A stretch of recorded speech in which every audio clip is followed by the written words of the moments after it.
Hi there, Sanmunani Molweni. Welcome to Fix channel. If you're new here, please subscribe before the end of the video. If returning, thank you for love and support. I appreciate you. Thando Simbo sexoxa futhi nangiyathanda uthi lokhu kusini. Bengayizwanga kahle phansi ngahamba ke ngayolalela futhi. Ngayizwa ingane seyichaza ke bayabuza kumakhumalo noma ngwabo ukuthi uthini uthando uyasho ke owami. Lo hlezi eduze athanda ukuthi uthando usekhambile lokhu usho kusini uma wakhe. Sebeyahleka kumangwabe nomakhumalo bathi umangwabe uthi phela ingane ibuka kuye omdala usini. Namanje futhi ingane ibuka kubo abadala ngoba bayahleka. Futhi into ayibukayo ingane ukuthi usini ngobe uma wakhe aziwa ngendlela aziwa ngayo kubo. Ku-right ukuthi athi lokhu kukhona umakhumalo nomangwabe abadala because lento leyibona iyabahlekisa. Ayifikanga into yokuthi hayibo Thando uyikhulumela into enje uma wakho usine. Ngoba phela ukuba mdala kusebenza lapho omncane nomdala wenzeka lapho umehluko. Kodwa manje ngoba kuvele into yokuthi usine uzofila kodwa uthando uzobona ukuthi kufanele owakunankinga because kuyahlekisa njengoba behleka.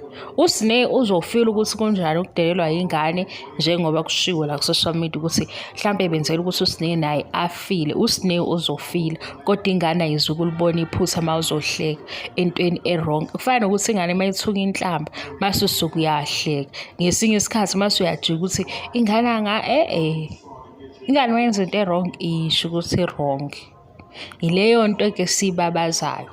Hayi ukuthi indaba inosini, indaba inengane. Ukuthi ingane mawuthi ikhuluma into efana nale mase usuku uyahleka, uhlekani. Nakhe akumnini wayenza lento athi umnini amantombazane angazi kodwa nje washo into efana netekisi ukuthi ngathi unemali ogibele etekisini. Kwayinkulumo nje elumelayo.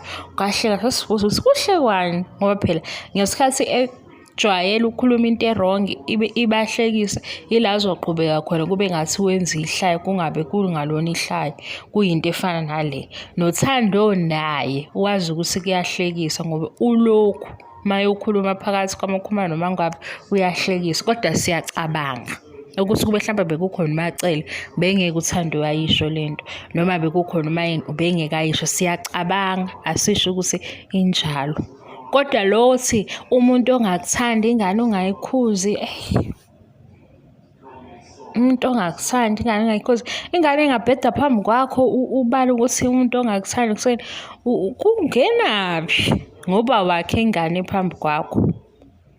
Asithi nje ukuthi into yabo yokudiscipline ingane inendlela ethile abayibuka ngayo ngesinye isikhathi nabayicabanga ngayo. Uthi kusine bayamthanda noma abamthandi nawe yabathanda sekukwabo nokushutha kwabo i-TV show asekho lapho kodwa nje asizogxila-ke kakhulu enganeni okwamanje ngoba ingane mase sikhulaye yabo usuke usubona ukuthi umqondo wengane manje uqinile akufanele ingane yenze kanje.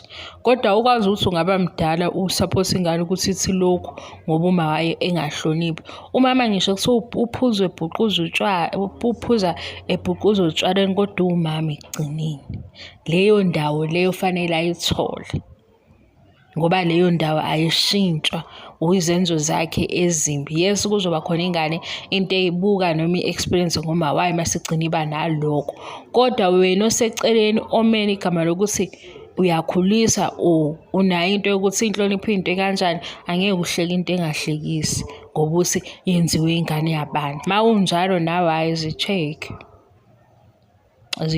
ngoba sikhona into wrong ngawo ngoba ngeke uhleke ukuthi hawu yaze yamdelela ke ingane yakhe ihlekisa kuphi leyo nto ngoba le nto yenza ihlasimulo somzimba.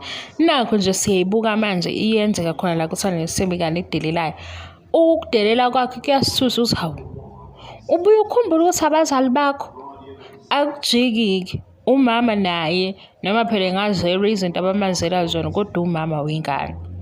Ingane akufanele ukuthi izijwayele ukuthi uma wayo imkhuluma kanjani uyikhuluma kodwa into esibonile ingane ibuka abantu abahleni nayo uyabona ukuthi oh hhayi lana igama elithi lokhu alinankinga.